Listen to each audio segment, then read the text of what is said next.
Il y a quelques jours s'est tenue la conférence d'ouverture du Summer Game Fest où beaucoup d'annonces jeux vidéo ont été faites. Alors qu'est-ce que le Summer Game Fest? Eh bien il s'agit d'un événement vidéoludique créé et présenté par Geoff Keighley, un journaliste canadien, où des annonces jeux vidéo sont faites. On a déjà une conférence de lancement dont on parle aujourd'hui, puis c'est suivi par d'autres conférences par les divers acteurs du jeu vidéo. Globalement, c'est devenu le remplaçant de l'E3 qui s'est arrêté il y a quelques années à cause du Covid. Et justement, quelles ont été les annonces de cette conférence d'ouverture? Eh bien, cette dernière a commencé par Mortal Shell 2 qui s'est dévoilé. Le jeu est daté pour 2026. Il s'agira d'un jeu d'action sombre dans un univers de dark fantasy, la première personne. Il s'agira donc d'un Souls-like et on devrait visiblement pouvoir changer d'enveloppe pour le personnage qu'on contrôle. Rendez-vous donc en 2026 pour découvrir ce jeu. Un jeu par contre qu'on avait déjà vu, c'est Death Stranding 2 on the Beach. Le créateur Hideo Kojima a été sur scène pour présenter un nouveau trailer centré sur l'histoire. On découvre alors des personnages, deux en particulier, Neil et Lucy, joués respectivement par Luca Martinelli et Alyssa Jung. A noter que pour ce jeu, les graphismes sont tout simplement exceptionnels, même si là ce n'était pas du gameplay mais une cinématique d'histoire. On continue, on a eu un trailer pour Chronicles Medieval par Raw Power Games. Un Early Access est prévu pour 2026 pour ce jeu de bataille médiévale sandbox, et pour l'occasion on a eu du gameplay et des cinématiques. On a eu aussi du nouveau pour Sonic Racing Crossworld, qui sera disponible le 25 septembre prochain. Pour ce jeu on a eu l'annonce de plusieurs personnages issus tout d'abord de l'univers Sonic, mais aussi, et ça c'était la belle surprise, issus d'autres licences de jeux vidéo. On aura donc Hatsune Miku, Joker de Persona, Ichiban Kasuga de Like a Dragon, encore Steve de Minecraft entre autres.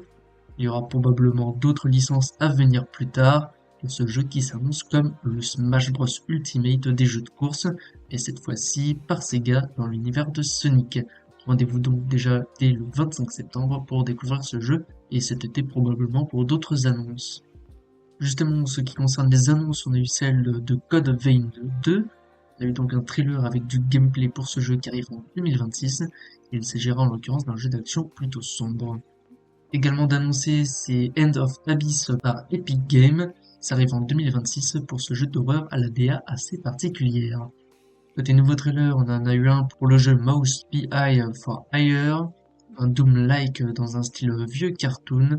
C'est prévu normalement pour cette année sans date de sortie et on a donc eu un nouveau trailer avec de l'histoire. On a également eu l'annonce du jeu Game of Thrones War for Westeros, un jeu de stratégie en temps réel prévu pour 2026. Une bonne nouvelle, ça devrait être gratuit. Côté belle surprise, ça a été Atomic Heart 2 qui a été présenté par son éditeur Moonfish. Il s'agit donc d'un jeu d'action nerveux à la première personne avec des cinématiques et du gameplay en ce qui concerne ce trailer. Et visiblement, ça restera totalement décalé comme le premier jeu. Également qui prendra place dans cet univers justement d'Atomic Heart, c'est l'annonce de The Cube. Il s'agira d'un MMORPG de tir qui se placera donc dans le même univers. Il s'agira d'un jeu en coopération. Et petite annonce, la carte devrait pouvoir évoluer puisqu'on sera sur un cube géant. Donc à voir comment ça rendra. Côté jeu un peu plus d'arcade, le jeu Marvel Cosmic Invasion s'est montré un peu plus. Il s'agit d'un jeu beat'em all dans un style arcade. Côté Capcom, l'éditeur a présenté un peu plus Onimusha Way of the Sword prévu pour 2026 sur toutes les plateformes. On a eu donc un peu de gameplay pour ce jeu. Côté annonce, on a eu celle de Felt That Boxing, un jeu de boxe dans un style Muppet avec une date de sortie prévue pour 2026. Sans date pour l'instant, on a eu Killer In qui s'est dévoilé. Un jeu multijoueur jusqu'à 24 participants. Il s'agira d'un jeu d'enquête et d'action où on cherche à résoudre un meurtre tout en devant se battre avec diverses armes dans un manoir contre les autres. De date de sortie donc pour l'instant. Prévu pour le 30 octobre prochain, c'est Ark Riders. On a eu un nouveau trailer pour ce jeu d'action. Donc cette date de sortie, il s'agira d'un jeu multijoueur d'extraction et d'aventure dans une sorte de sandbox. On a également eu un nouvel aperçu pour le jeu Dune Awakening qui sort le 10 juin, donc très prochainement.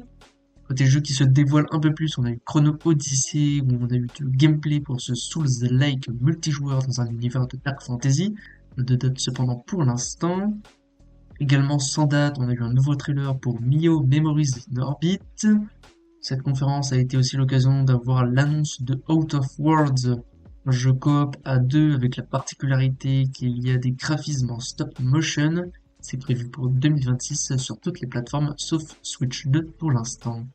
Côté nouveau trailer, on en a eu un pour Mafia The Old Country, prévu pour PC et console le 8 août prochain. Côté belle annonce, on a eu celle d'un nouveau jeu Lego, ça s'appellera Lego Explorers. Il s'agira d'un jeu en coop à deux dans le style de Split Fiction, dans le fonctionnement du moins. C'est donc un jeu de plateforme en vue isométrique où l'on doit s'allier pour avancer et résoudre des énigmes. C'est prévu pour toutes les plateformes, mais sans date pour l'instant. Également, côté annonce, c'est celle d'un nouveau jeu Bob l'éponge. Oui, ça arrive, et ça s'appellera Nicktoons and the Dice, avec un bon aperçu à la fois de cinématique et de gameplay, et pas de date pour l'instant. On a également eu un trailer pour Lies of P Ouverture, une sorte de spin-off slash DLC pour le jeu Lies of P. Pour y jouer, il faudra déjà avoir le jeu de base. Il s'agira donc d'un préquel, et bonne nouvelle, le jeu est d'ores et déjà disponible. On a eu l'annonce d'un jeu Deadpool annoncé pour le MetaQuest. Il s'agira évidemment d'un jeu violent et complètement barré. Ça s'appellera Deadpool VR et ça arrive dans l'année sur casque de réalité virtuelle et notamment MetaQuest. On a eu le jeu Dying Light The Beast qui s'est montré un peu plus. C'est un survival qui se date pour le 22 août prochain avec une histoire autonome par rapport aux autres jeux. Également un jeu qui s'est un peu plus montré, c'est Mixtape. Il s'agira d'un jeu où on suit un groupe de jeunes dans leur quotidien de leur petite ville. Encore de date pour ce jeu, mine de rien, très attendu. On a également eu Act of Blood, un jeu d'action nerveux avec de la bagarre et du parcours où l'on suit un jeune homme qui se bat dans la rue avec un style un peu sifu pour ceux qui voient. C'est prévu pour 2026 pour ce jeu qui est fait par seulement un petit groupe de personnes. Également d'annoncer, c'est le jeu Scott Pilgrim X, issu donc de la célèbre licence. Il s'agira d'un jeu beat'em all en 2D, comme les jeux d'arcade, mais pour l'instant pas de date de sortie. On a également eu un nouveau trailer pour le jeu Scum, un jeu d'action assez fun dont le lancement est prévu pour le 17 juin. Qui sort donc très prochainement, c'est le jeu Mindside. On a eu un nouveau trailer pour ce jeu d'action qui est donc prévu pour le 10 juin. Et on a également appris qu'une collab avec Hitman était en préparation. De même pour le jeu 007 First Light qui s'est montré dernièrement dans la conférence PlayStation. On a donc eu un nouveau trailer pour ce jeu James Bond, même si on n'en voit pas tant que ça par rapport au premier trailer. On apprend juste qu'une collaboration avec Hitman était prévue et ce n'est pas très surprenant puisque ce sont les mêmes développeurs pour tous les jeux. Côté annonce, un nouveau Jurassic World Evolution est prévu pour octobre. De même, prévu pour 2025 sur toutes les plateformes sans date précise, c'est Lego Party qui a été annoncé. Et comme le nom l'indique, il s'agira d'un party game comme les Mario Party. Un jeu qui s'est un peu plus montré, c'est Wildgate, un shooter spatial par des anciens de Blizzard, lancement prévu prochainement pour ce jeu de science-fiction. Côté jeu d'horreur, on a eu un nouveau trailer pour Hill, un jeu de survival horror à la première personne avec une ambiance très dérangeante où on affronte un mal de la nature. Pas de date de sortie pour l'instant. Côté jeu d'action avec des mechas, on a eu Mecha Break qui s'est un peu plus présenté avec une date de sortie prévue donc pour le 1er juillet. On a également eu l'annonce de nouveaux personnages pour Street Fighter 6, notamment Saga. On a eu la présentation de Last Flag, un jeu de capture du drapeau dans un univers western avec une patte graphique assez sympa, relativement cartoon, pas de date de sortie pour l'instant.